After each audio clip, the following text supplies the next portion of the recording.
Hello and welcome to this video. This is a reaction video by me, React, and today we're going to be looking at this today. It's a video by Summer News. It's cancel culture isn't a thingy, snowflakes. And basically, yeah, it's a video that I'm going to be watching now, and hopefully you'll join me.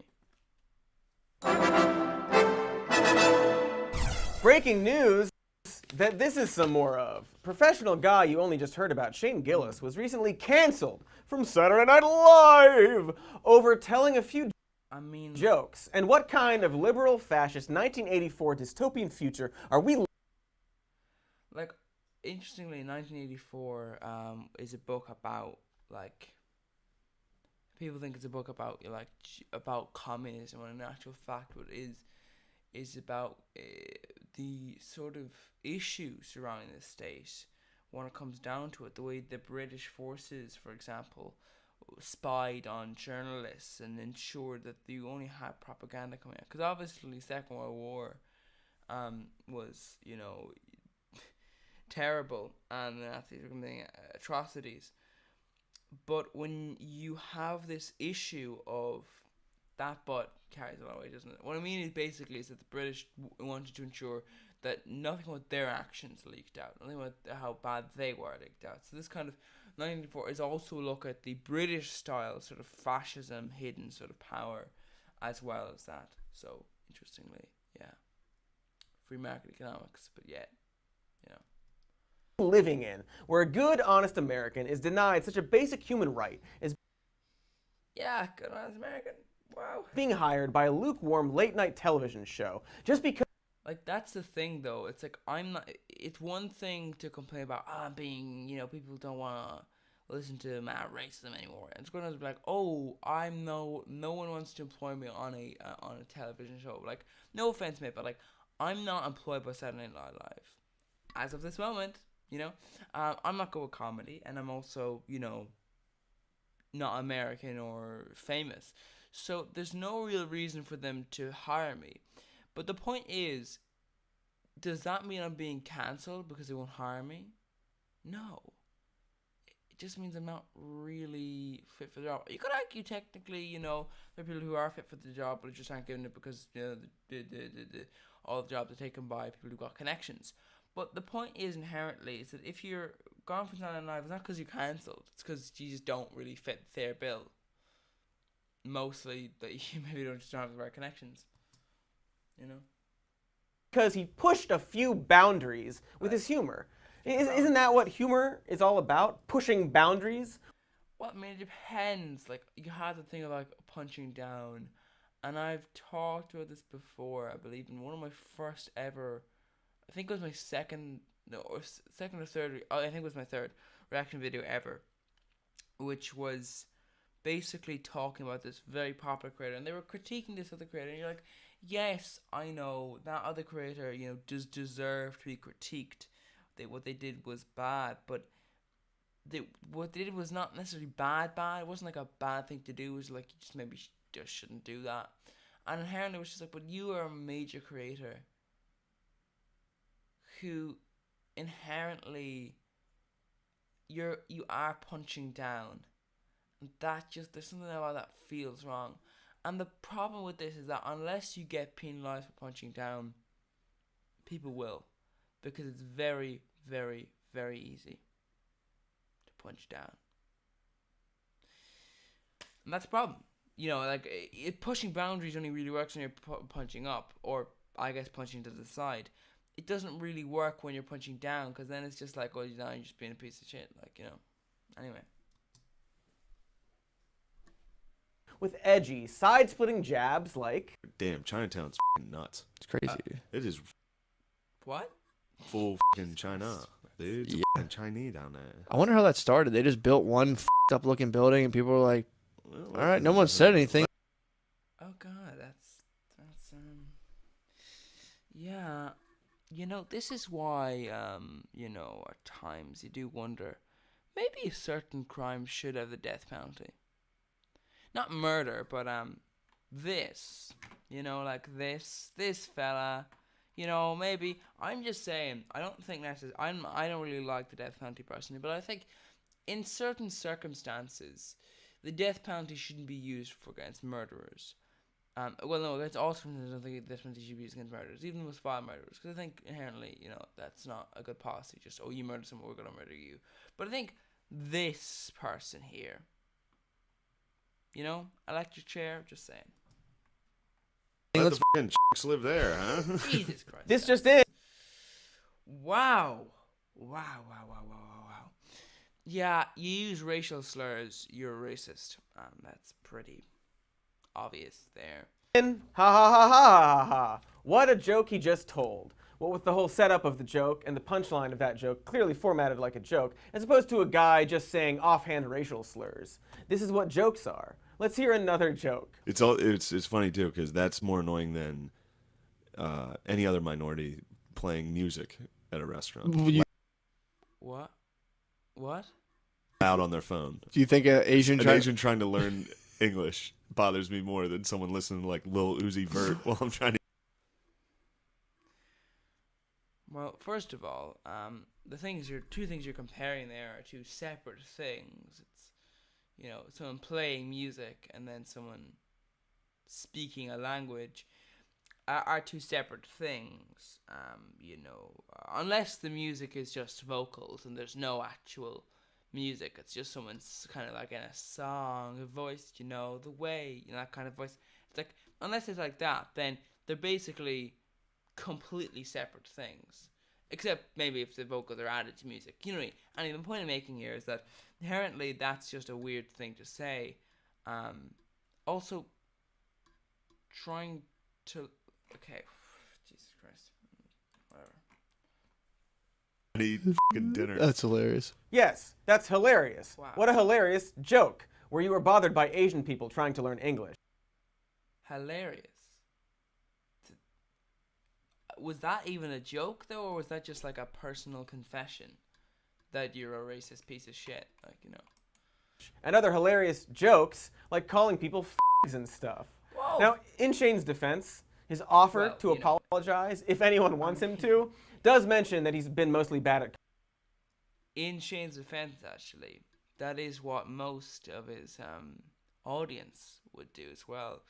I can see it myself. I remember I was once in a room filled with people, who I knew kind of like as acquaintances, like they were, and I just was like, yeah, I've heard that could people use misogynistic language, that could people use homophobic language, those three use this, and it was just like pretty much a large proportion of the room had said something, racist or homophobic or sexist or, all these things. You're just like, one of them. And one time I was at a kind of like a vigil. It was like a guard of honor, and there's these children, and basically, they were making transphobic jokes and laughing at a guard of honor. Yeah. So basically what I'm saying is inherently, it's just that he's just like one of those people. So in fairness to him, that is the majority of people. Still doesn't make it right. Still deserves to be, given the electric chair. Comedy for the last 10 years. But honestly, we're not here to on this specific guy. He got SNL and he lost it. And aside from the casual racism and homophobia and racial slurs, he's not unfunny. He was in a sketch a year ago about a fireman who saves a family, and during the interview, the reporter brings up this. The family of 4 was saved thanks to the efforts of one firefighter, Shane McGillis. Shane, you fought this fire for 3 hours. Yeah. It was pretty brutal up there. Can you confirm this is you? And that's funny. The sketch devolves into the reporter digging up Trump stuff and blowing some out of proportion and actively trying to get the fireman fired. And then he does. And it's funny. It's a good, not untrue point, and Shane is funny in it. And I mean, is it though? I mean, also, I think inherently, if you're wearing a Make America Great Again, I think it's more a sign that you're a sick idiot, rather than you're a Trump supporter specific. I mean, being a Trump supporter, like, bro, like if you're wearing that hat, it's like, no, it's not like, oh, you're Republican. It's like, oh no, you're an idiot because you're specifically a Trump supporter. Like not like a Republican and then Trump just happens to be the Republican. You're just like, I guess, fine. Then we're gonna have to go with this fella. You're actively showing that you're not only a Republican, but also you're supporting this specific Republican, which does make you thick. You know, that's the step that makes you thick. If you can understand me, basically, that the extra step of going from a Republican to a Trump supporter, that's the step. Anyway. I think it actually would have been interesting to introduce his point of view to a, some might say, lukewarm and annoyingly liberal comedy show that all. Is it though? Is it? Because SNL seems like your typical sort of, you know, those shows that are like, oh, we're too like left wing or we're too right wing or we're too pro this or anti that. So let's have some balance. And the problem is when you introduce balance deliberately, you sometimes what you do is you basically make your show the opposite of your views because you want to do so much balance that you just make something, you know, further ahead. Like Trump was in SNL, you know the rich who decided to buy a social media site so he could control the masses. It was also there, and like that's not liberal necessarily though. Like that's that, and if it is liberal, it's definitely right wing. Like it's you're like you're journeying to a point where like that is right wing. Now you could argue maybe the people behind the show didn't mean that to be the way, and they just wanted to have something like, no, we're not that way, we're this way, you know, we're balanced, and then went a little bit too far. But the point is that's still what the output is. Even if your show isn't intentionally, you know, far right and fascist, if you're someone who's left wing or centrist and you want to make something, you know, introduce things, that is what did happen. You did go too far. So anyway. Ultimately challenges nothing about the status quo, if that's why they wanted to hire him. But actually, apparently, they just wanted to appeal to more people and make more money by hiring like a. That's my point. You know, but that is at the end of the day what the output is. You don't see what goes behind the door. You do see what's on the screen though, and that's sort of the point. It's inherently what the output is what you see. So what their output does matter. Obviously, that behind the doors also matters. You know, it's not like, well, there was no sexual harassment on screen, but there was behind the doors. But it must be fine because no, obviously it's not fine. You know, what I'm saying is you take both things into account, but also you do have to make sure that, you know, the stuff you're putting out is not you know, propaganda. Like a token Trumpy kind of guy, and then they were surprised when that manifested in some homophobia and racial slurs, and that's hilarious. Funniest thing SNL's done in years. If Shane did it on purpose as a bit, man, you're brilliant. Good joke. But of course, whether or not you think the casual racial slurs and complaining about Asian people trying to learn English are jokes, or even funny jokes, like pushing aside the humor aspect, it totally seems indicative that this brand new outrage culture that's new and real is digging through everyone's past like this. Huh? You know, like Jim Jeffries and Bill Burr, am I right? Well, this is just cancel culture. The guy shouldn't have been fired. Okay. First of all, let's break down cancel culture. First of all, cancel culture is not, and I know this one. Cancel culture is not. It's just not someone being fired. Now, I believe I've told the story before, but basically there was a fella in my country. He was a priest. You know, so you know, priests aren't really known for being too safe with children. But anyway, he went off on this like missionary trip, and basically he was accused of, you know, attacking someone and, you know, committing rape on them. Anyway, the national broadcaster broadcasted this, like, you know, investigation into it, Even though and even though there was no real evidence for it, there was no there was a child involved, and basically it was like, well, did you father this child? And there's like, he fathered the child. He hadn't, but they didn't bother to check. He had offered to do a paternity test, but they didn't take it because they wanted to run the story. Now, his life was ruined, as it should have done had he actually done this. You know, in fairness to people, they should have done that had he actually done that. But he hadn't, and that was the thing. But his life was destroyed, and he ended up suing the national broadcaster, which, but the point is, he was driven out from his community, he lost his job, all this stuff. But he didn't just lose his job, he lost his ability to basically live anywhere, because everyone's just like, no, you can't live here. Now, that is what you'd call being cancelled. So he wasn't a celebrity, he had no fans, he wasn't known, okay? So inherently, the only thing people knew him for was this one horrific idea that he had raped. Also, people are very religious. So obviously, a Catholic priest fathering a child is also not necessarily there. That might have been actually the main thing, to be honest. I don't know when it comes to certain lines. Maybe the priest thing, fathering a child, would have been worse. But anyway, the point is that basically that was the point. He was not known by anyone. He wasn't a celebrity. So if you're this fella and you're known by someone and you like him, if someone leaks a story about him and it gets dropped, you're still a fan of him, then he's not cancelled. Cancelled implies there is no more of you. You have basically ceased to have a job in every form. Not, oh, you lost your show, or you lost this, or you lost that. No, it means you don't have anything. Literally, you're driven out of the community. Nobody likes you. Bye. Go away. Go away. Go away. That's what that means. You having your Twitter account deleted, or well, maybe that won't happen anymore, but you know what I mean? But that kind of thing. You having your social media banned, or, being told to delete something, or, being dropped from a show or whatever, that's not being cancelled, okay?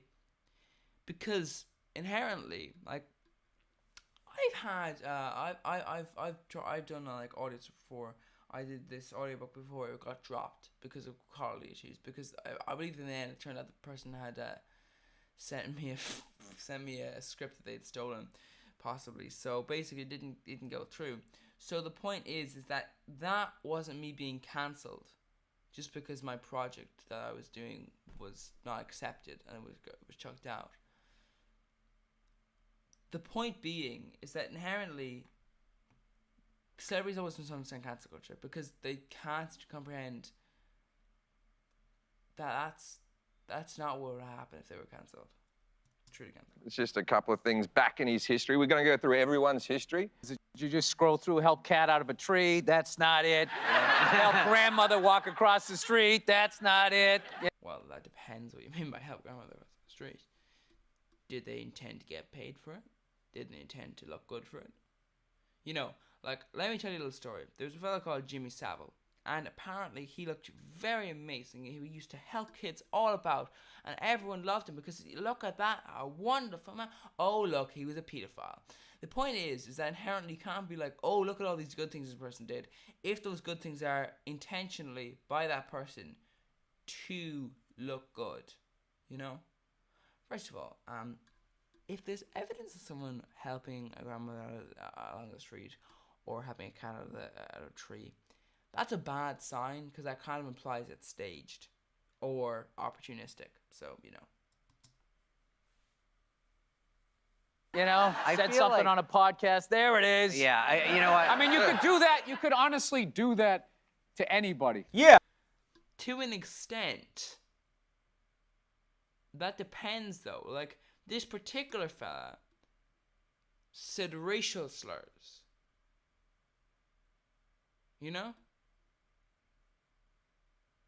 Like, that's not, misunderstanding or anything. That's clear, sort of like, obviously wrong, It's like... Yeah. Who the heck are these PC warriors tirelessly digging through this guy's history to find a bunch of mistakes from his youth back in September of 2018? Yeah. Fun aside, that is also a perfect summary of what's actually happening here. In that clip, Bill Burr later makes a really awkward joke about Asian people at lumber yards, and no one really laughs that hard because it didn't quite work as a joke. And then he gets mad that no one laughed that hard and accuses the audience of being too PC. If you say something like that, you can't work in a sketch show, but like it's okay from what? He can work in a lumber yard? Yeah. You know? He's certainly going to meet more Asians there, right? Oh. Yeah, well, I mean, see, that kind of thing, that could be a comment on, you know, the racism of other people, how that's what people are forced to do. You know, like, it would be like saying, oh yeah, you know, he's gonna meet more patties on the building sites. Like, yeah, that's true, you know, probably, yeah, but that's part of racism, though. Like, you can argue you're not being racist because you're not being racist towards Irish people, just because that's a fact that you will most likely meet an Irish person, well, back in the day anyway, on a building site, because in America, because those were the jobs the Irish people were told to do. But that doesn't really change the fact that those were the jobs the Irish people were told to do because of partial racism. You know, in England there was definitely like upfront racism. That's sort of the point. Like, inherently, you can't make this argument of, oh yeah. No, that's fine. Is it fine though? Your point may be fine, but that's because your point is based on other people's racism. Don't expect people to laugh at that necessarily, though, because people might go, well, that's true. That's bad. It's like saying, yeah, the world is fucked. Like, people are just such selfish pieces of shit. Like, this world will never solve its problems because, like, you know, it's just so much selfishness, you know? So, yeah, it's true. Is it a joke, though? I don't know. Like, it's kind of depressing, if you know what I mean. Then on SNL, it's a joke about how SNL's not hiring Asians. Jesus Christ. Also, now I'm in trouble. Yeah. It's almost like if you're famous enough as a comedian, you feel entitled to immediate praise and Yeah. blame the audience when a joke doesn't work, despite it being a funny observation about SNL not hiring Asians until this year. But whatever, we're gonna move on. I'm sure. Actually, it's more than just SNL. You kind of need to also affirm that it's racism in general, you know? That has nothing to do with any of the rest of what we're going to talk about. So let's actually back up for a second before we dive into the idea of cancel culture. First, by defining what it is for the sake of this conversation, but also because it seems that a lot of the time cancel culture is it's people being mad at your shitty opinion. Like if you write a bad column in a newspaper or tweet about how much harmless fun it is getting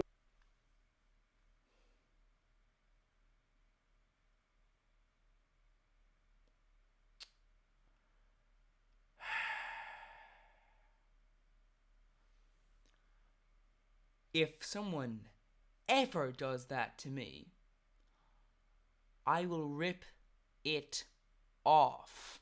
Or try to, at least. Because, cut it off, I mean. Don't ever fucking do that. What the fuck is that? That is sexual harassment. So, like this part, right, could be seen as like oh, this is what Brett thinks, you know, the sex offender Brett.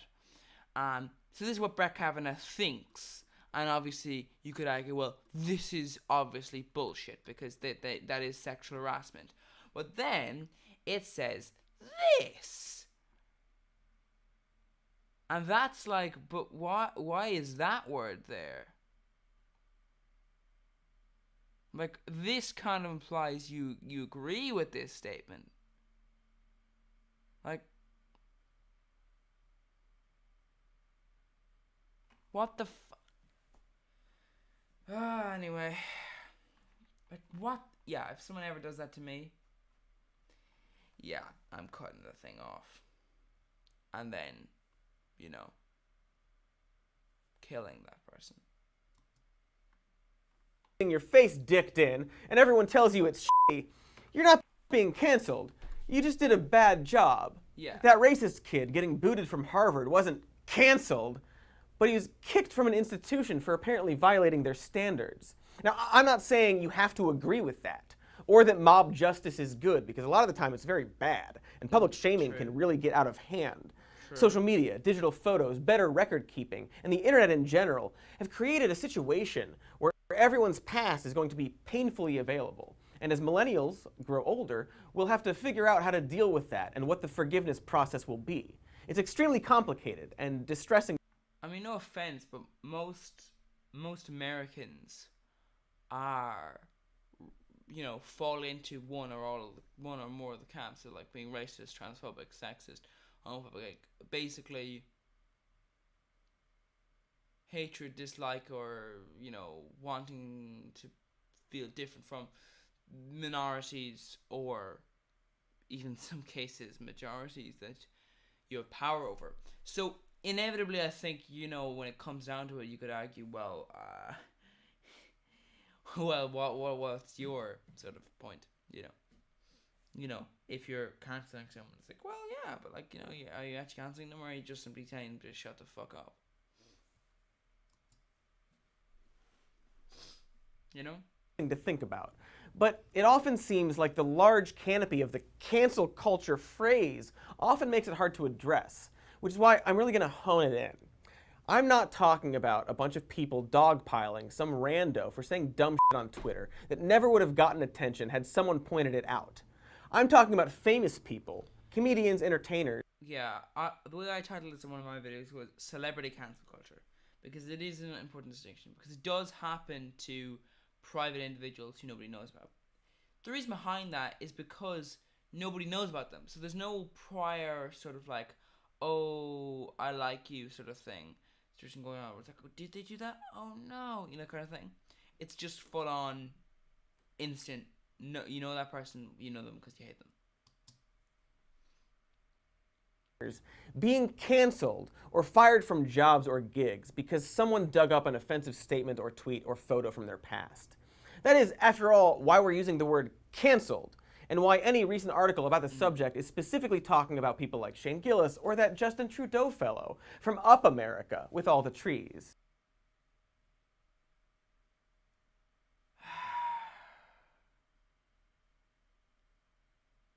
Oh my God almighty. Also, to be clear, the idea that a person's entire career could be ruined, like ended, over a couple of offensive tweets is terrible, and I'm not a fan of that. Unsubscribe. Well, to an extent. I mean, if, it's like, yeah, no, they were calling for a race war. So, yeah, I don't think necessarily that that's a good thing. Maybe don't be like, no, we are forgiven for that because, you just murdered effectively 20 people from that action. Yeah, just 20 people. So it's fine. You basically just murdered 20 people. It must be. You know what I mean? Like these like far right news outlets that school shooters watch. They basically murdered people, effectively speaking. They were told in advance, if you make these kind of comments, this is what will happen. They continued to make those kind of comments. So you could argue, well, yeah, surely speaking, wouldn't you say that that means that, you should be accepting the fact that inherently you murdered someone? That's what you did. Far media outlets. So that's just sort of like a fact, if you know what I mean. It's just one of the things, anyway. Luckily, that's literally never happened, really. Like it's not a thing at all. You don't believe me? Just ask my good friend Bill Burr again. This time saying that cancel culture isn't a problem. But I mean, I don't go on stage and worry about what people are thinking. Right. It's a really weird time where people are just bringing this up all the time like this is a major problem. I'm not experiencing it. I think it's like a half a dozen stories, and like usual, they're trying to act like, the sky is falling. It isn't. This version of him is right. The answer to the question, has cancel culture and SJWs gone too far? Is a resounding, not really. Most audiences love Yes. offensive shit, and the few who don't usually walk out. Twitter hasn't changed that. In fact, name a comedian or entertainer who has... Because, like, my opinion is, if someone is very bad, you know, I don't see how canceling them is gonna, like, stop them. You know? It's like, you know, if you said to a rapist, oh, you can't have a TED Talk, unfortunately, no.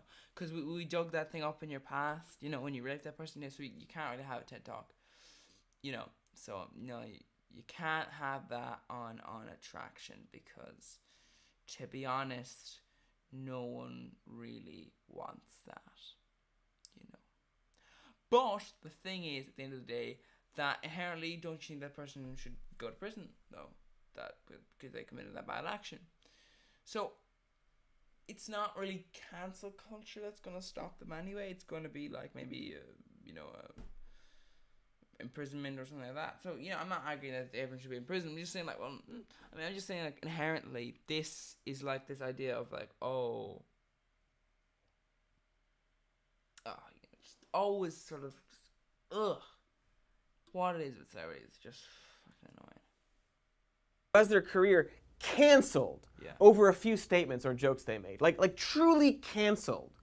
Roseanne Barr, she's probably the closest one, although she's currently planning a comeback as we speak. James Gunn, not exactly like it actually affected his career, and he is in fact back at the job he was fired from, plus a Suicide Squad do-over film featuring only some of the original cast that we're apparently going to just allow DC to do. But anyway, not related. Gilbert Gottfried is no longer a duck because he made fun of some dead people, but his career isn't over. Paula Deen, you know, the really racist lady, is currently hosting cooking shows like... Also, to be honest, to be fully cancelled, you need to have your assets stripped from you. Like, every single thing, just taken from you. And just maybe land you with a couple of grand of debt. You know what I mean? Like, basically, like, if I was to be in charge of all the media, and I would say to a celebrity, no more jobs for you in this industry. First of all, the fans would give them money, so there's no problem there. So let's say strip them of all their fans as well, which of course never happens in the cancel culture anyway. So now they've stripped from all their fans, but they still have all the money. And that's sort of my point. Like, even if you said, oh no, the fans are gone too, which they never will be. They may be depreciated by like 90% or even 99%, but it doesn't really matter at the end of the day, because when you've got millions of fans, a couple of, like, 50,000 fans is still a lot. Like, I have less than 10 subscribers as of recording. So, like, you know, I'm not going to be like, well, no, like, there's a tiny amount, the amount of fans that are, like, 100 times me. But, you know, it's like, you know, this is not really a thing necessarily. Like, if you look at it, and you think about it, you go, okay, so let's say we see the essence of a problem when it comes to the idea of cancel culture, which is that you need to, like, actually have the law involved effectively. You need to strip some of their assets in order to truly cancel them. You know what I mean? Nothing happened. Alec Baldwin just got his own celebrity roast. Heck, even Mel, the Jews start all the wars, sugar tits, Gibson, has received multiple Oscar nominations in the last few years.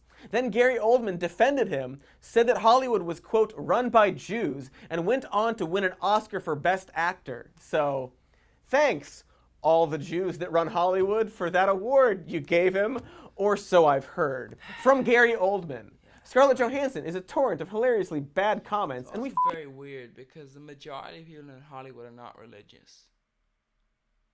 Like, they like pick from religion, but they're not actually, like, of a particular creed. Like, you can't be Christian and be like an uber capitalist. So that leaves Christianity out. They can't really be Jews or Muslim or Buddhist. Well, they're technically Buddhist anyway. You know what I mean? Like, there's other things that what they do would break the teachings of the religion. So clearly they can't be of those religions, you know. So what they're doing there is basically just taking snippets from their religion, from these religions, and just saying, okay, this is my religion. Sometimes they label themselves as, you know, whatever. But they're not really, like, you'll see people who say they're Christian. They're not fucking Christian. They're not. You can't be a billionaire or a mega millionaire and be Christian. That's just a fact. Because you're breaking the teachings of your belief. And in that case, well, you should be prepared to go to hell then. You know what I mean? It's like inherently, it's a very weird thing, this idea of like, oh, this religious group are controlling this thing which breaks the teachings of almost every single, like, it breaks teachings of all the, you know, the three sort of God group, if you know what I mean, that particular God. You know, and that's the thing, really, at the end of the day. Fucking love her. SNL fired Jenny Slate for saying not racial slurs, but the word at midnight on a Saturday. She too is doing great. Another person who got literally canceled was Bill Maher's politically incorrect. And it wasn't because he offended the snowflakes by being racist or homophobic, or when he compared mentally disabled people to dogs, or the numerous times he said it's totally cool for a female teacher to their 14-year-old male students, or any number. That was fucking weird. Like that. Oh, Number of his other terrible, lazy, scumbag opinions he espouses on his long-running, not canceled show currently on HBO. No, politically incorrect got canceled because Maher implied the United States was cowardly for launching missiles from 1,000 miles away. And then the White House press secretary used his government position to condemn private citizen Maher and sponsor. I mean, like, I don't think necessarily it's cowardly. It's like just a sort of like careless, I don't fucking care sort of attitude. Which isn't really cowardly so much as it is just like, well, I don't really care. So, you know, like I do my mind glass side, I'm just gonna do it this way. And it's like, well, yeah, but like, you know, Bill, while you could argue it's not courage, obviously, but you know,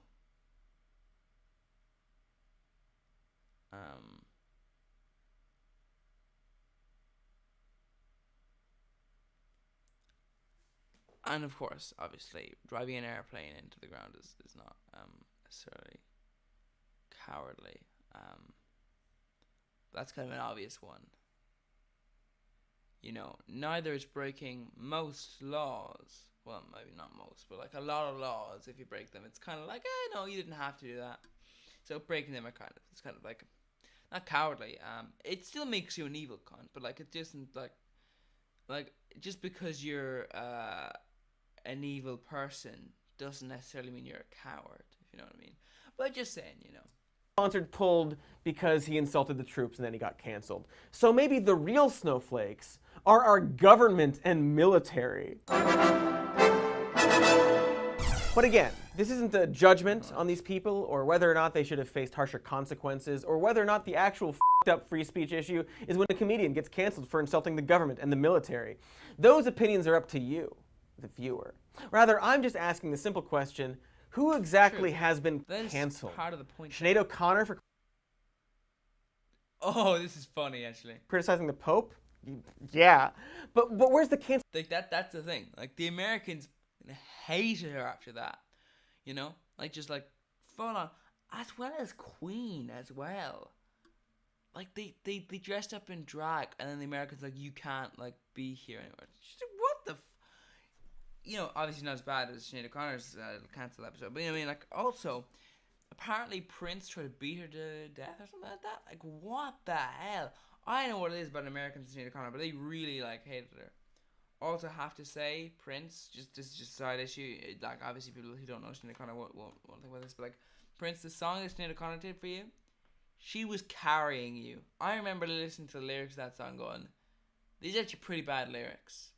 But the song sounds good because it's Sinead O'Connor's voice. So, sorry, Prince, but just, I know this just, you know, kind of mean, but, like, your song is kind of bad, and you're lucky Sinead managed to just, like, carry you.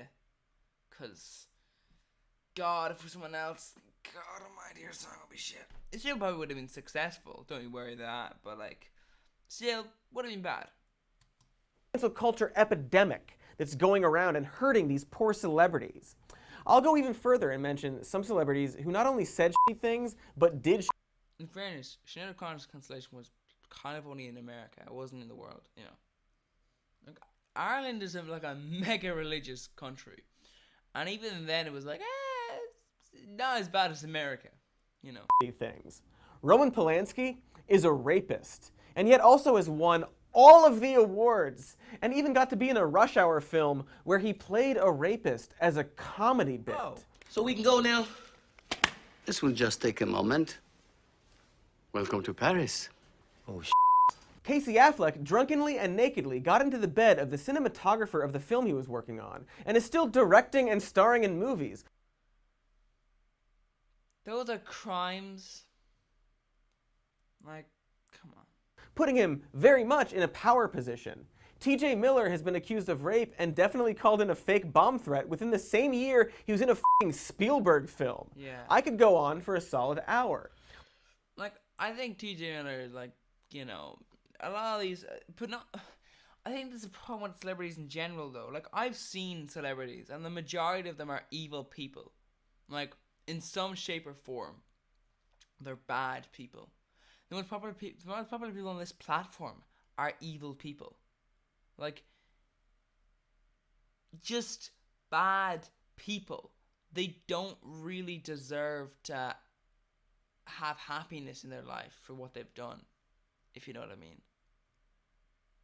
Like that, I know this might sound like, it's just like, you just look at it and you go, this is the state of our world, that the worst people become the most successful. I think the reason behind that is that the worst people are willing to exploit as much as they can, which means they rise to a further and further position. Terrible. I made a video before that was like, oh, you know, it's luck on the YouTube platform to succeed. And one thing I didn't say there was, except for one thing, and that's choosing whether or not to exploit someone. Because if you say, I won't exploit that person, you become less successful than the person who does. So, you know. Like, once you actually go down the list, you realize that the pearl-clutching panic has nothing to do with offended millennials so much as entitled rich people who are upset that there are now slightly more consequences to their actions. And that, incredibly, it turns out that big corporate giants like Marvel and Saturday Night Live sometimes, but not always, Is Saturday Night a big corporate giant? I mean, you know, who watches it? You know? always play it safe when it comes to not hiring absolute ghouls or mild ghouls. That's it. The big outrage is that potentially racist or abusive people aren't getting all the power they think they deserve, while still probably getting too much power. While it has a lot of funny moments, this is painfully evident in Dave Chappelle's new stand-up special. Against all the odds, Kevin became the most famous comedian this world has ever seen, and he got the job that only one black man performer had. He was going to host the 80th Oscars. And I don't know what you know about Kevin, but I know Kevin Hart is damn near perfect. As close to perfect as anybody I've ever seen. In fact, Kevin is precisely 4 tweets shy of being perfect. Now just to be clear, which is a phrase I feel like I'll have to use a lot. No offense, man, but I think if someone is a racist bigot, it doesn't really matter if they're a racist bigot secretly or a racist bigot publicly. They're still a racist bigot. Now, obviously, if they're in a position of power and they use that to be a racist bigot, that's a little bit different, you know. If someone, you know, deliberately, let's say, doesn't employ people or employs people, doesn't let them rise as quickly as they would someone who's white, then obviously, yeah, that's a problem. That's in direct action. But let's say they're still a racist bigot, but they won't interfere. They don't like it, but they'll still have equal opportunities. They don't like it now, but you know. There is obviously a small difference, but it's still at the end of the day, they still are a racist bigot. So they're not gonna. They may be better if they keep the racism down low and nobody just don't listen to it. But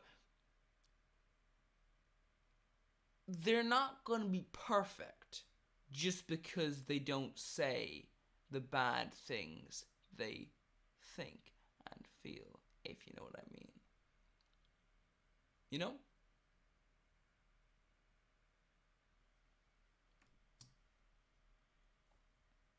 That new special has a lot of great jokes, but it's also peppered with moments that feel suspiciously like one rich guy complaining that his other rich friends aren't getting exactly what they want. Kevin Hart isn't entitled to host the goddamn Oscars, a position designed for wide audiences that should be vetted. Like, how much do we need to feel bad that the guy who just had a major role in the 7th highest grossing film of the year didn't have everything perfectly laid out for his career because he made garbage homophobic comments as like,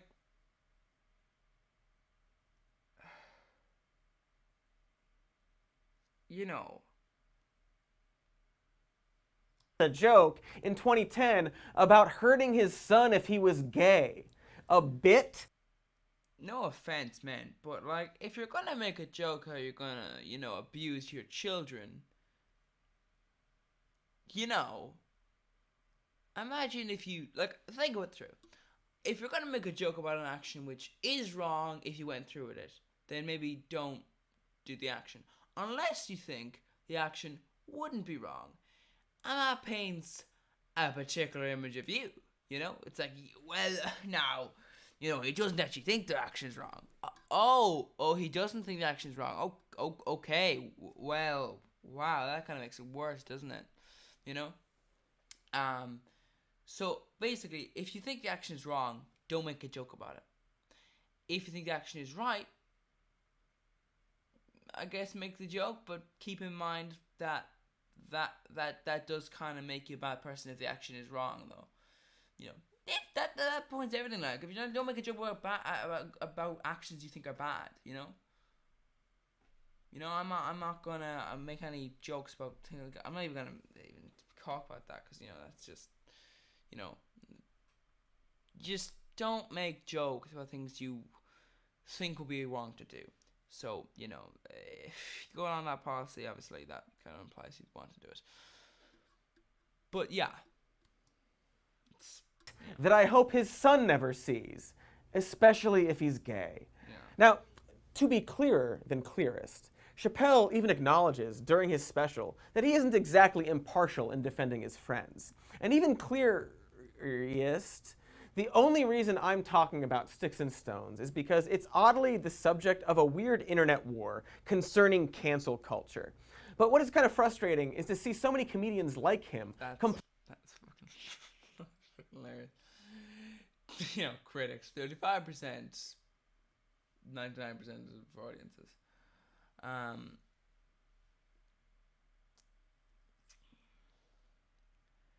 mean, I don't think necessarily critics should always be taken into account. There's a show I reviewed before.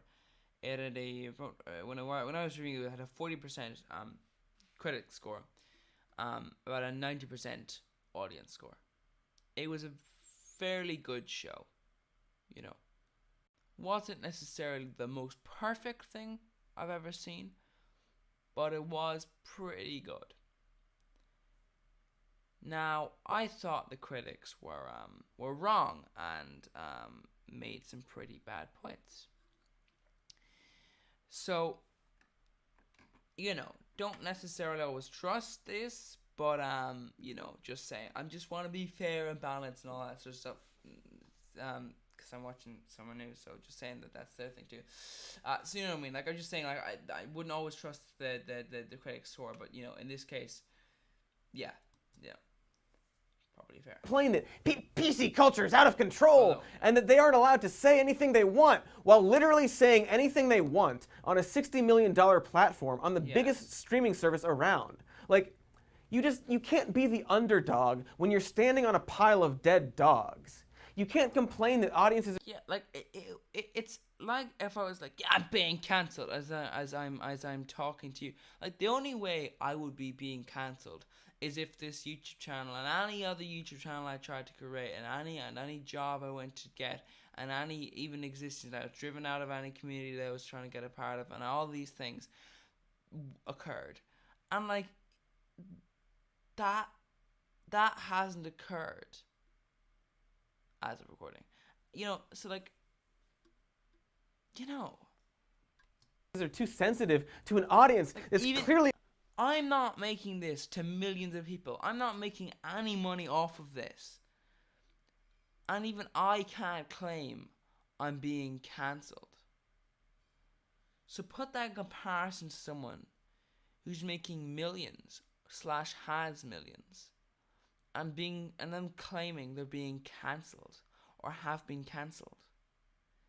If you have millions and it's not from inheritance, you haven't been cancelled. Loving your offensive material on a special that's breaking ratings records. So, no, cancel culture, as in seeing harsh mob consequences for famous people who've done or said racist or sexist or offensive things, doesn't actually exist. Yeah. And in fact, maybe it should exist more. Really, Yeah, again, I'm not for someone losing their entire career or livelihood over a shitty joke. A thing that, again. I mean, no offense, but if you've got like 10 million, you can like lose every single job. You can even lose all your fans. It doesn't matter. And this is inherently the problem. Like, this is why you see rapists who got into a position of power through media outlets, and they don't really have a problem because save the couple of years they spend in prison, their life is pretty good once they get out, because they've got millions to go back to. And even in some cases in prison because they bribe their way into nice prisons, which is disgusting you're able to do that, but the point is though, is that inherently you're not really losing your livelihood if you already have a lot of money.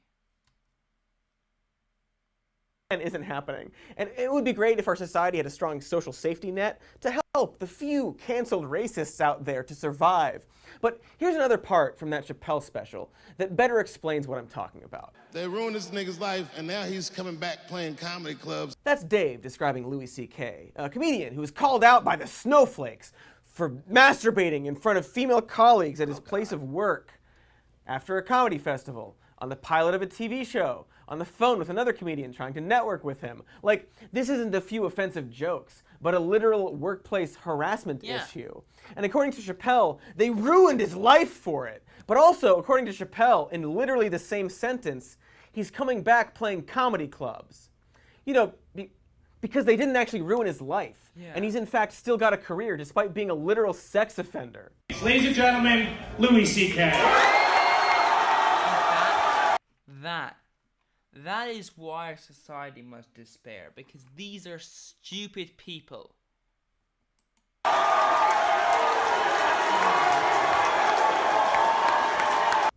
Look at him. Getting that standing ovation? His life is ruined! Jeez, when will we stop destroying the lives of men by denying them everything they ever wanted because they whipped their dicks out in front of women who didn't want them to? Yeah.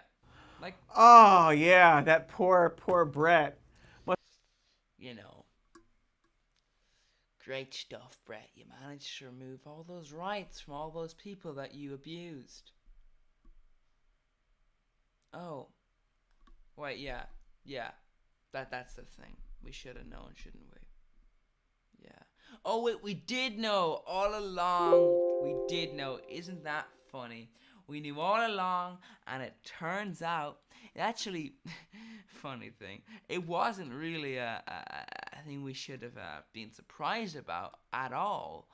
It was just, it was because we all knew, it was just that, people in power gave power to sexist people.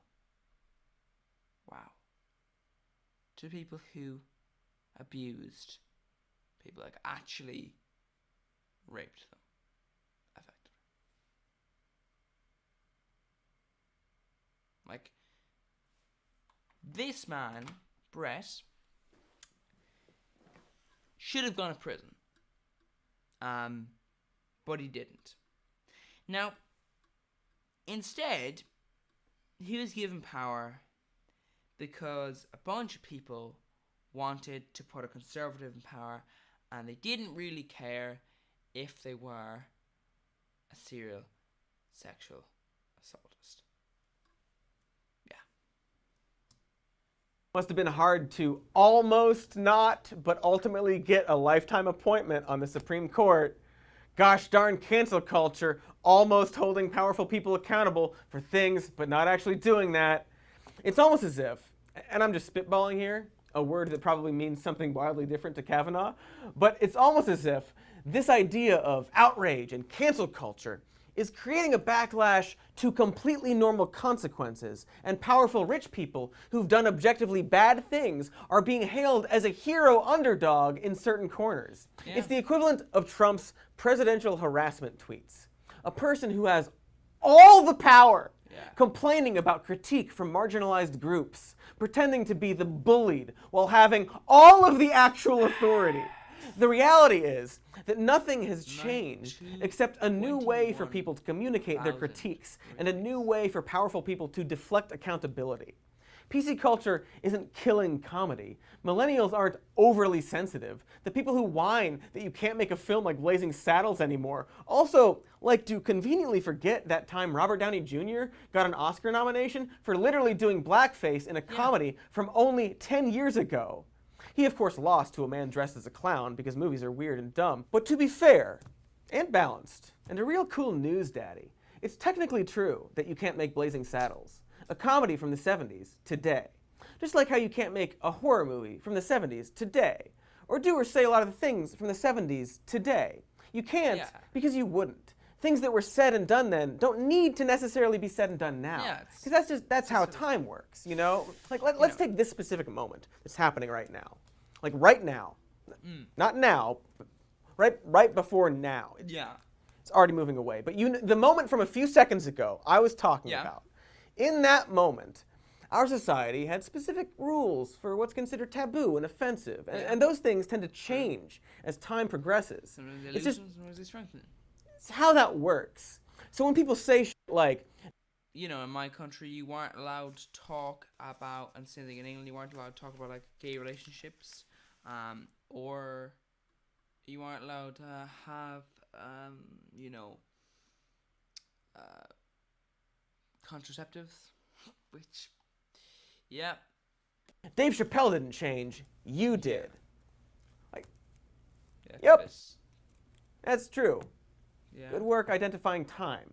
Like, things have changed. Our president is a ghoul trying to roll back protections for transgender. To an extent, like, Dave Chappelle did change, though, a bit. Like, you know, did become a little bit more transphobic and, you know, less racist, I guess. Is this a bus? Oh, hello. People and bullying women and being openly racist and doing just generally all for marginalized groups in this country. So maybe jokes about that subject aren't going to be as accepted by mainstream society. Seinfeld. I think my argument though is that Trump is a groping, racist, transphobic, misogynistic little fucking moron. But that's what most Americans are too. So he truly is representative of a lot of Americans, just not good ones. The show could be irreverent, but there's a reason it didn't have a running joke about a man threatening to beat the shit out of his wife. Also, some jokes just get old, like people. If the one trans joke all of these people are saying is, I identify as something that isn't a gender, every one of them say this, then maybe people are just bored with your one joke you saw on Reddit 10 years ago. But like, by all means, make whatever jokes you want, I guess, but also don't be surprised if people don't want to hear it.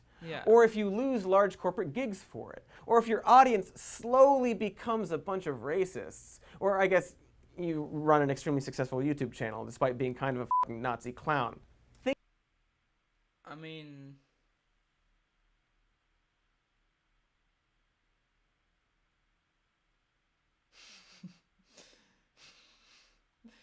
Yeah. Things change. Kind of. But actually not enough. Thanks, Internet. Seriously, thanks. I really need this job, if one can even call it that. But you know what didn't change? I mean, this is one of the interesting things when it comes to, like, is this a job? It's like, well, kind of. Like, it's a job in the sense that money is made off of your work.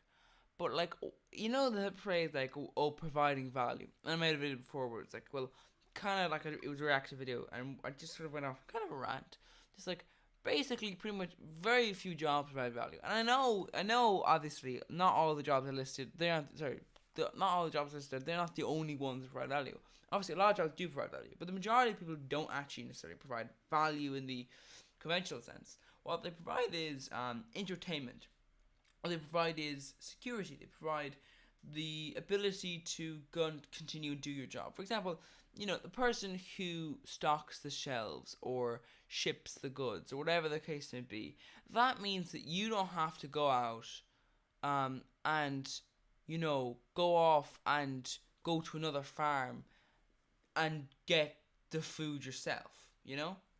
It means you can get somebody else to bring the stuff. You can get somebody else to make the things that will deliver the goods and services. That means that you can do your job for longer periods of time, and then maybe not. Maybe just do your job for the same amount of time, but have that time off. You know, that kind of thing. It's like inherently you're providing value in addition to it, and one of the things that just doesn't really provide value, however, is the entertainment industry. Most of this website doesn't really provide value. YouTube doesn't exactly provide value. What it does is it provides a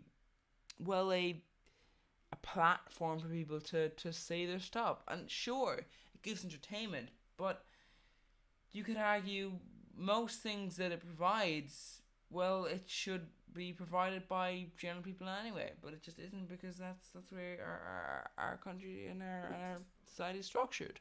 So inevitably you're always going to get to this point of, like, you know, that's just sort of the thing. It's like, is it a job? Well, yeah, technically, but is it truly a job? No, not really. But neither is the acting industry or being a comedian, although you could argue comedy is important sometimes to reveal, or like to have, like, to help with things like getting depression out and having, you know, mental space and everything. The process in which famous people see consequences from big companies for saying or doing things deemed offensive by mainstream society. Like, here's a CBS sports commentator named Jimmy the Greek who got fired back in the 80s for being a real weird racist. Yeah. Is he a victim of cancel culture? Eddie Murphy said a bunch of terrible shit about gay people and then apologized about it in the 90s when people spoke up. Martin Lawrence was barred from NBC in the 90s for doing offensive stand-up comedy. Damon Wayans was fired from SNL in that same decade for making a character flamboyantly gay. Then there was that time Lisa Bonet appeared in... Sorry. Weird how there's that, yeah. That same decade for making a character flamboyantly gay. Then there was that time Lisa Bonet appeared in a very adult film and was nearly fired for it from The Cosby Show due to objections from Bill Cosby. This is just capitalism and the entertainment industry. It's just comedy and it's nothing new. Really, the only thing that you could say has changed is that famous celebrities and comedians have way more direct exposure to criticism. You could go on Twitter right now and call Tom Hanks a dick-witted shit receptacle, and he might read it. I don't know why you'd want to do that, but you could, is my point. Yeah, I mean, you could. I don't necessarily think that, you know,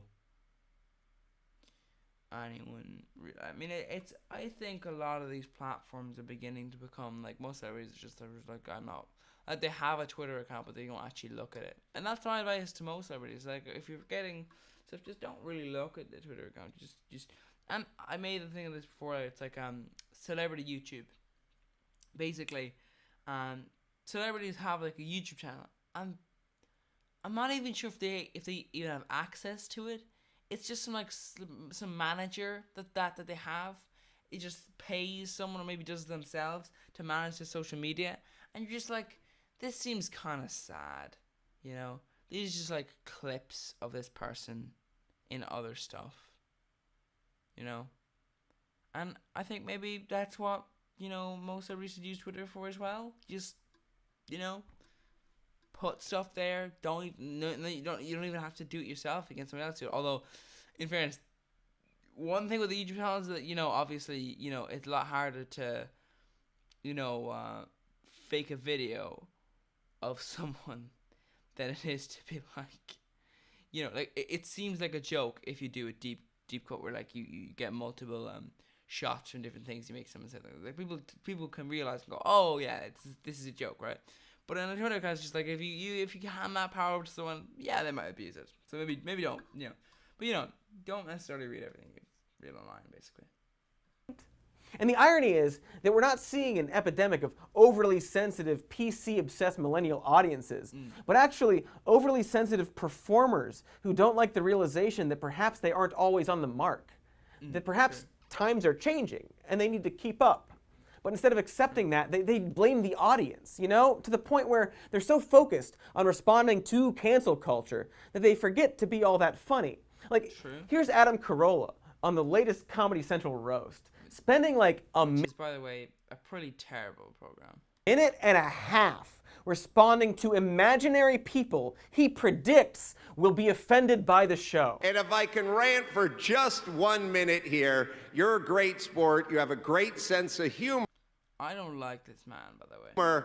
Unlike the social justice warriors who are going to be fucking Christ. Okay. out there tweeting that all the jokes are problematic. You people.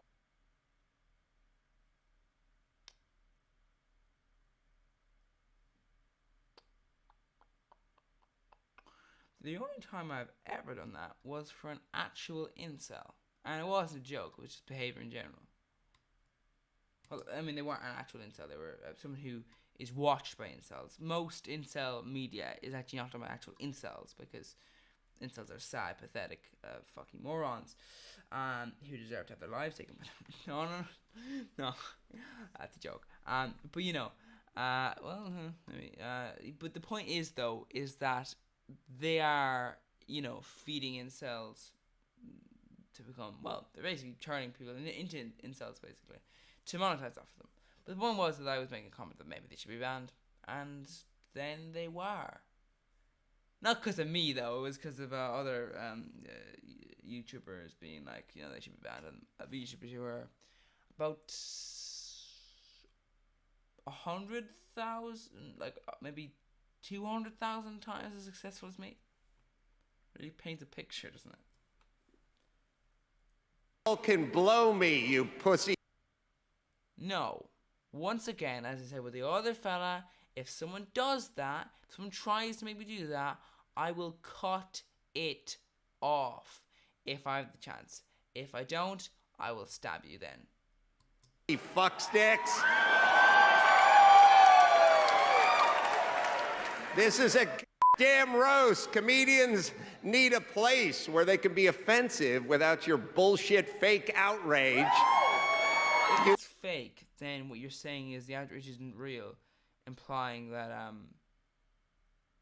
they're not trying to cancel. It's just like, yeah, cancel culture with their fake outrage, so it's not real. Damn thing that isn't happening. Yeah. Even if it was, I don't think it would be bad, actually. Hashtag heroes. A thing that didn't happen. That clip continues. And it continues to be very embarrassing, and we won't show you the whole thing. Because we all know what roasts are, Adam. We also know what bad jokes are. Like, perhaps when Jerry Seinfeld makes a gay French king joke at a college and no one laughs, it's because the audience is like 45 years younger than him and don't think the act of being gay is an edgy punchline anymore. He should know that, right? Like, after all, this is the demographic of his ideal date. So, you want to f some teens, Jerry? You might want to update that material. Polish that teen f***ing material, Jerry. You objectively a teen f***er, you? Oh, God. Jerry the teen f***er. Where was I? All right, so you know what also helps with this stuff? Apologizing. And I mean, like, not just saying, I'm sorry if anyone out there was offended, but seriously, broad, get thicker skin, but like, actually apologizing. Because a lot of the reasons someone like Shane Gillis got canned has to do with the way he handled the scandal after the fact, showing that he just didn't have what it took to deal with the heat. Or that he stuck to his principles and was like, no, the casual racial slurs were pushing boundaries. This is my fight song. I won't apologize. And SNL was like, okay, we're a cowardly institution and we want money, so bye. Even the Washington goddamn Examiner recognized this fact while still managing to pretend cancel culture in general was a problem, which it really isn't, but whatever. Apologies matter. So many people who complain about cancel culture and our society's lack of forgiveness forgets that. Jonah Hill did a pretty good one.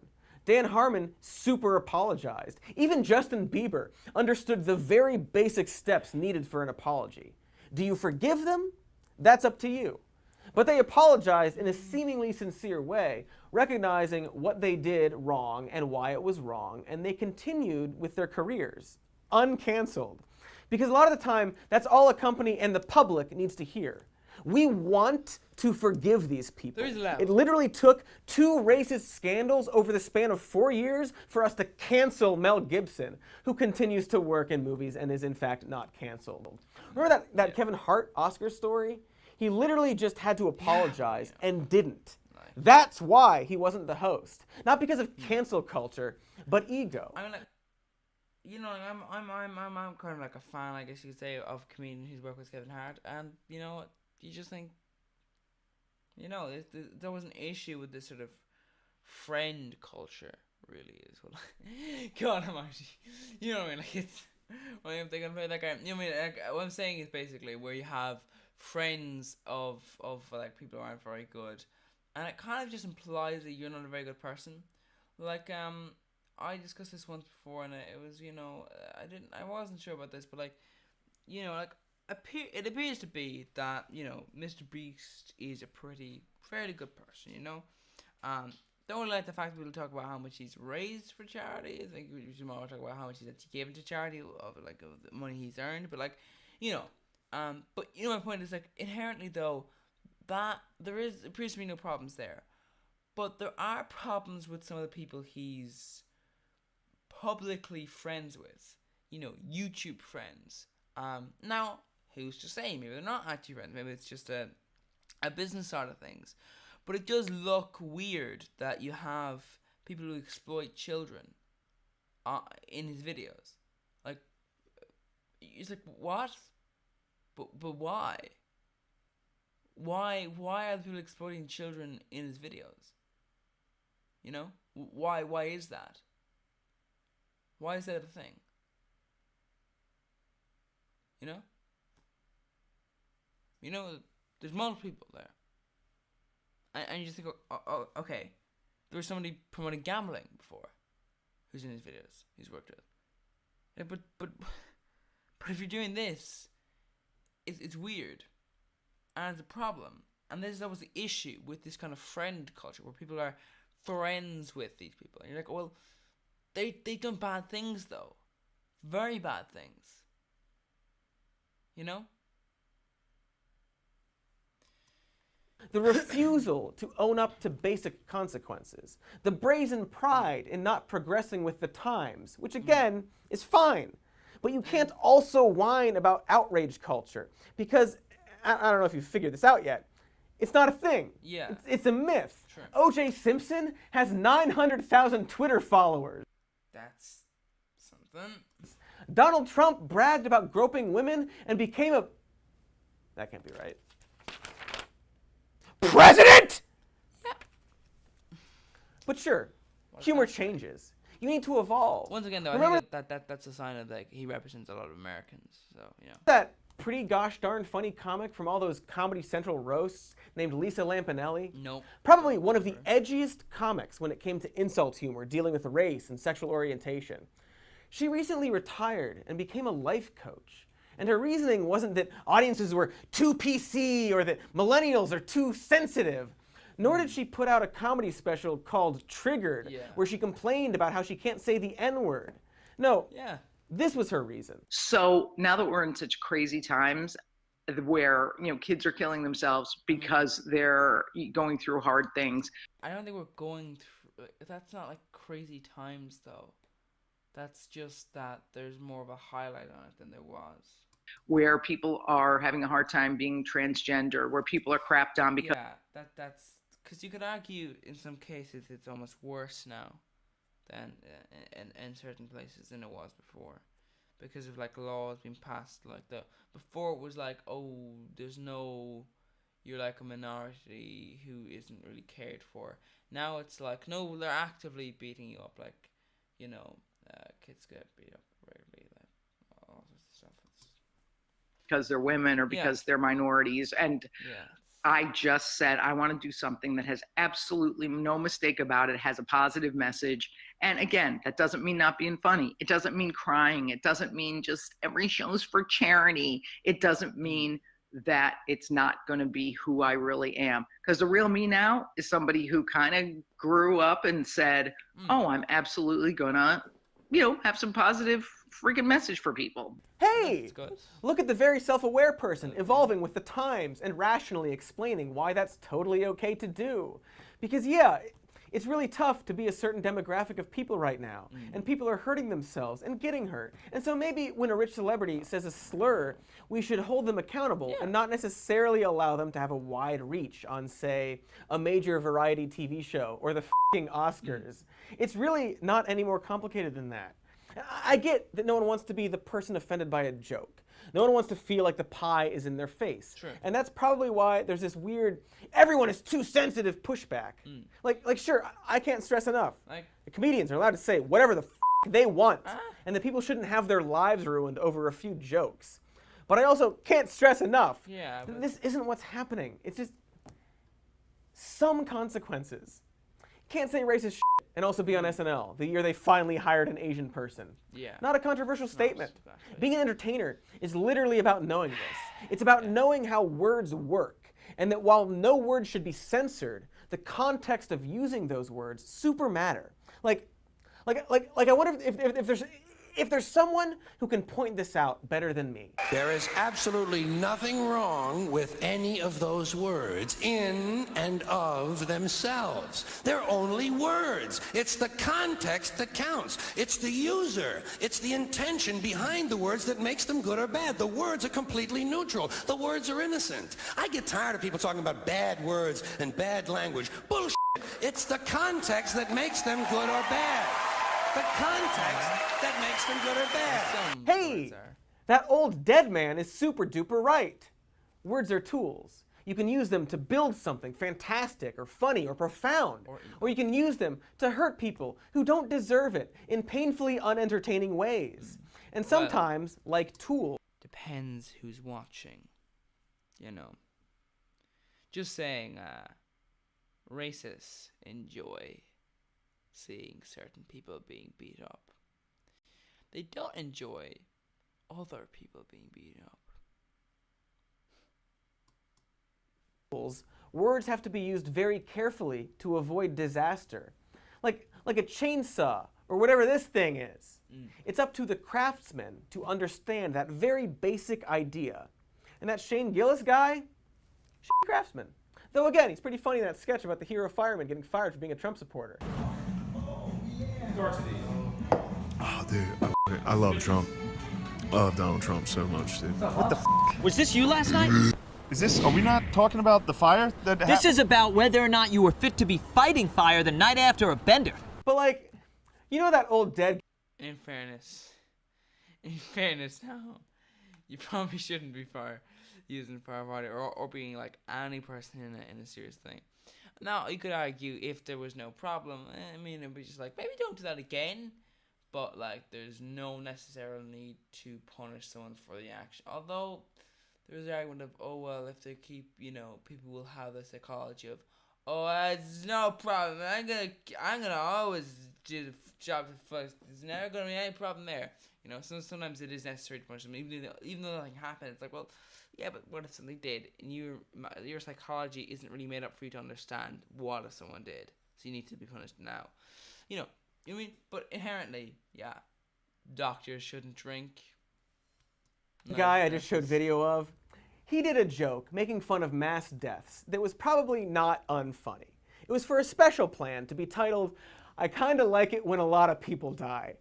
And it happened to be recorded on the days of September 9th and 10th of 2001. And the next day, something else happened. And he cut the bit and he changed the special because he was a man very aware of the time he lived in and what words were and weren't appropriate. Yeah. He knew that while comedy technically has no boundaries, good comedy totally does. People love to pull out the Carlin card. Carlin would hate these sensitive babies, these whiny millennials, so sensitive about racism and sexism, and maybe. You know my argument to people who are like that? It's that, fine, if you be a racist bigot, we'll beat you to death. Because that is exactly what racist bigots do when they go to extremes. So, basically, to put it this way, if you want to go down the angle of, being sensitive, fine. Well, we'll just do exactly what your actions lead to you. Because, inevitably, people always misunderstand us. They always seem to think, oh, yeah, no. But the thing is, why not just, not say racist shit? Why not? Just, keep it inside. Don't act in that, How about that? But I'm going to quickly read another quote from Carlin about Andrew Dice Clay. And I'm already on the edge of my seat, wondering if it will have anything to do with everything we've talked about, or even specific people we've talked about. Most comedians, myself included, pick on people who have some power and position and abuse it. True. But Clay, he picks on foreigners, homosexuals, and women, who are all underdogs in this society. And it makes me wonder what he's thinking, because he says all these things and his audience responds because he plays to their prejudices. Yeah. But he's Jewish, and doesn't he know that these same people who hate gays and foreigners and women have Jews somewhere on their list? Yes. So, yeah. Shut the f*** up about the evils of cancel culture, you insufferable snowflakes. Also, you are babies. Big, stupid babies with dick-shaped heads and vagina mouths. Big talking babies with bulbous, phallic forms and floppy labia, jack-jawing orifices. And a lot of veins. Everywhere there's veins. That's you right now. It's disgusting. And frankly, I'm pretty offended by it. And furthermore, Nick...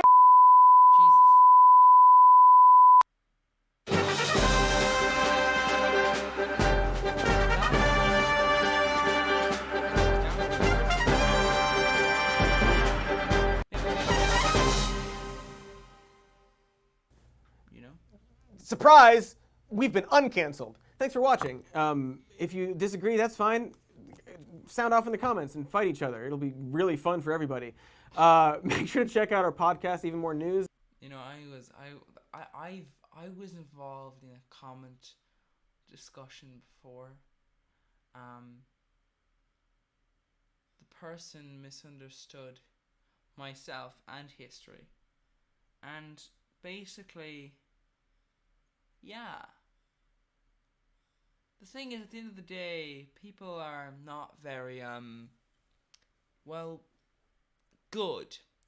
So, how I see it as, we have a problem in this world, and that problem is human beings. So, why not cancel human beings? Anyway, so that was Cancel Culture Isn't a Thing by Some More News. Thank you for watching. If you want to go ahead and subscribe to Some More News, you can go ahead and you can do that. I'm subscribed and I'm going to like the video and all that sort of stuff. Links will be in the description, and hopefully you will come back. That thing YouTubers say when they say, well, hopefully you'll come back next time.